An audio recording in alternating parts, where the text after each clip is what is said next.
Hello everyone. मेरा नाम हसीफा है और आज हम यूनिट 2 में विश्वविद्यालय आयोग या शिक्षा आयोग राधाकृष्णन आयोग जो 1948-49 में आया था, इंडिया आज़ाद होने के बाद आया था।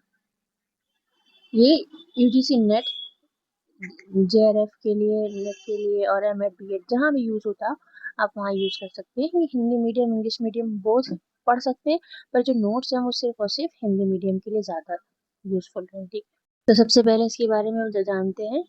स्वतंत्रता प्राप्ति के बाद भारत की राजनीति और सामाजिक स्थितियों में भारी परिवर्तन हो रहे थे। उच्च शिक्षा व्यवस्था का पुनर्गठन आवश्यक था क्योंकि यह एक स्वतंत्र भारत के निर्माण और उत्थान की महत्वपूर्ण भूमिका निभा सकती थी। 1948 में हुई अखिल भारतीय शिक्षा सम्मेलन में ये मांग उठी कि वर्तमान शिक्षा व्यवस्था का फिर से निरीक्षण और अध्ययन किया जाए। ठीक है, अंतर विश्वविद्यालय शिक्षा परिषद तथा केंद्रीय शिक्षा सलाहकार बोर्ड ने भी भारत सरकार को विश्वविद्यालय शिक्षा आयोग की नियुक्ति पर का सुझाव दिया। आयोग की नियुक्ति भारत सरकार ने लोगों की मांग और आवश्यकता को स्वीकार करते हुए 4 नवंबर 1948 डॉक्टर सर्वपल्ली राधाकृष्णन की अध्यक्षता में विश्वविद्यालय आयोग, इसको राधाकृष्णन आयोग के नाम से भी जानते हैं, की नियुक्ति की। ठीक है, आयोग के सदस्य थे डॉक्टर ताराचंद, भारत सरकार के सचिव और शिक्षा सलाहकार थे सर जेम्स एफ एड, वो विश्वविद्यालय के कुलपति थे, और डॉक्टर आर्थर व मार्मन इंटीज कॉलेज के पूर्व अध्यक्ष थे। मतलब इनके बारे में इतना ज़्यादा डिटेल नहीं है। डॉक्टर ए एन के सिद्धांत को आयोग का सदस्य सचिव बनाया गया, ये थोड़ा सा आप ध्यान रखिएगा। एन के सिद्धांत को आयोग का सचिव बना दिया गया था। आयोग का उद्देश्य क्या था? उच्च शिक्षा की कमियों और चुनौतियों पर अध्ययन करना, विश्वविद्यालय की गुणवत्ता, पाठ्यक्रम शिक्षा और प्रशासन में सुझाव देना, उच्च शिक्षा को राष्ट्रीय विकास और लोकतांत्रिक मूल्यों से जोड़ना, विश्वविद्यालयों को पूर्वी धर्मों और नीति शास्त्र के प्रोफेसर पदों की स्थापना करना, भारतीय संस्कृति और मूल्यों की शिक्षा को शामिल करना, शिक्षकों को चयन योग्यता के आधार पर उनके उचित वेतन और सेवा शर्तें मिलना, पाठ्यक्रम में मानवीय मूल्यों, शैक्षिक शिक्षा और भारतीय संस्कृति को सम्मानित करना, छात्रों को समग्र विकास, खेल, पाठ्य सामग्री, कला, संस्कृति और छात्र कल्याण पर बल देना, अनुसंधान को उच्च शिक्षा का अभिन्न अंग बनाना, विश्वविद्यालय शिक्षा को राष्ट्रीय विकास और सामाजिक न्याय का साधन बनाना। प्रमुख जो सिफारिशें थी वो ये थी कि एक स्वतंत्र विश्वविद्यालय अनुयोग या अनुदान आयोग यूजीसी की स्थापना करना, जो स्थापित 1956 में हो गया था। ये तो कौन से आयोग ने सिफारिश करी यूजीसी की? वो ये है विश्वविद्यालय आयोग, राधाकृष्णन आयोग ने की। ठीक है, विश्वविद्यालयों को सार्वजनिक नियंत्रण के अंतर्गत रखा जाए, ना कि किसी सरकारी विभाग के तहत। स्नातक स्तर की शिक्षा 3 वर्ष की तथा स्नातकोत्तर शिक्षा 2 वर्ष की कर दी जाए। शिक्षा की अकादमिक स्वतंत्रता की रक्षा की जाए। शिक्षक और छात्र की व्याख्या में संतुलित अनुपात हो। कहते हैं विश्वविद्यालय में शोध को बढ़ावा मिले, अनुसंधान संस्थाओं को पत्राचार पाठ्यक्रम, कॉरेस्पॉन्डेंस कोर्स को बढ़ावा मिले, भारतीय भाषाओं का विकास पर जोर दिया जाना चाहिए। सो ये कुछ इसकी रिकमेंडेशन थी। अब हम बात करते हैं विद्यार्थियों में मानसिक शारीरिक विकास के साथ साथ उसमें आध्यात्मिक विकास करना, भारत की प्राचीन आदर्श वसुधैव कुटुंबकम के अनुरूप विद्यार्थियों को विश्व बंधुत्व की भावना सिखाना। इस शिक्षक वर्ग के लिए क्या था?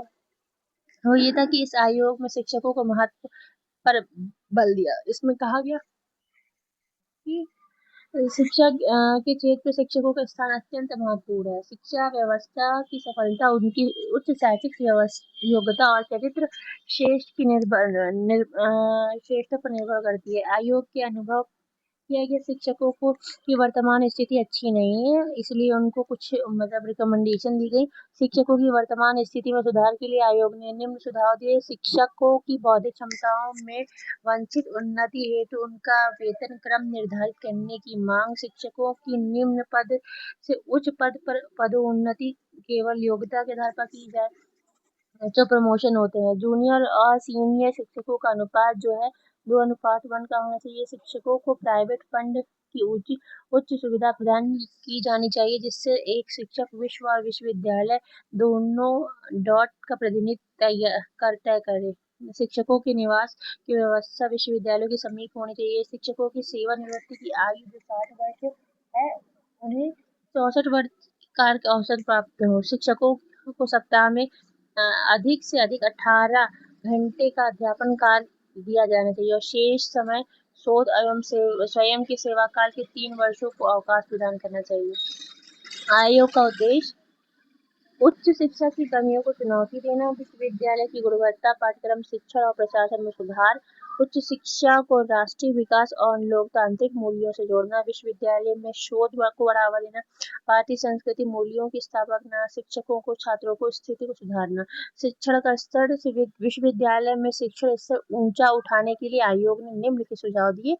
विश्वविद्यालयों में इंटर पास विद्यार्थी को ही जो 12th पास हो उसको लेके आना चाहिए और उनके लिए विश्वविद्यालयों में शिक्षा के स्तर को ऊंचा उठाने के लिए अच्छे ढंग के इंटरमीडिएट कॉलेज खोले जाने चाहिए, ठीक है, जिसमें क्या कहते हैं योग कुशल शिक्षक और समुचित शिक्षा सामग्री हो। हाई स्कूल और इंटरमीडिएट परीक्षा के उत्तीर्ण विद्यार्थियों के लिए उचित रूप से जीविका पर्यंत के करने के लिए पर्याप्त संख्या में व्यावसायिक और तकनीकी संस्थाओं की स्थापना की जाए, जिसमें परिणाम यह होगा कि विश्वविद्यालय में केवल योग प्रतिभाशाली विद्यार्थियों का ही प्रवेश होगा। विद्यार्थियों की संख्या विश्वविद्यालय में अधिक से अधिक 3000 और समन्वय कॉलेज में 1500 होनी चाहिए। इससे ज़्यादा नंबर ऑफ स्टूडेंट नहीं होना चाहिए, ठीक है। विद्यार्थियों को 40% अंकों पर तृतीय श्रेणी, 45 अंकों पर द्वितीय श्रेणी और 70% पर प्रथम श्रेणी दिया जाना चाहिए। परीक्षा दिवसों को छोड़कर विश्वविद्यालय में कम से कम 180 दिन कार्य होना चाहिए। व्यक्तिगत परीक्षार्थियों के ऊपर अधिक नियंत्रण रखा जाए। ट्यूटोरियल कार्य को अनिवार्य किया जाए तथा पुस्तकालय अध्ययन व लिखित कार्य पर बल दिया जाए। महत्व क्या होता है? यह उच्च आयोग शिक्षा में सुधार की दिशा में एक मील का पत्थर हुआ। इनकी सिफारिश ने आगे चलकर विश्वविद्यालय आयोग या यूजीसी की जो 1956 में स्थापना कर दी गई थी, इसमें भारतीय उच्च शिक्षा को लोकतांत्रिक, मानवीय और राष्ट्रीय मूल्यों से जोड़ने का मार्ग प्रशस्त किया। तो कुछ इसके इम्पोर्टेंट पॉइंट है, ठीक।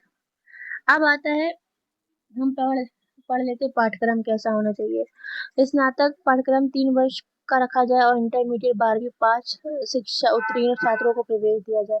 स्नातक की उपाधि प्राप्त करने के लिए 3 वर्ष की आयु रखी गई। स्नातक ऑनर्स में एक वर्ष बाद समान स्नातकों को 2 वर्ष बाद प्रदान किया जाना चाहिए।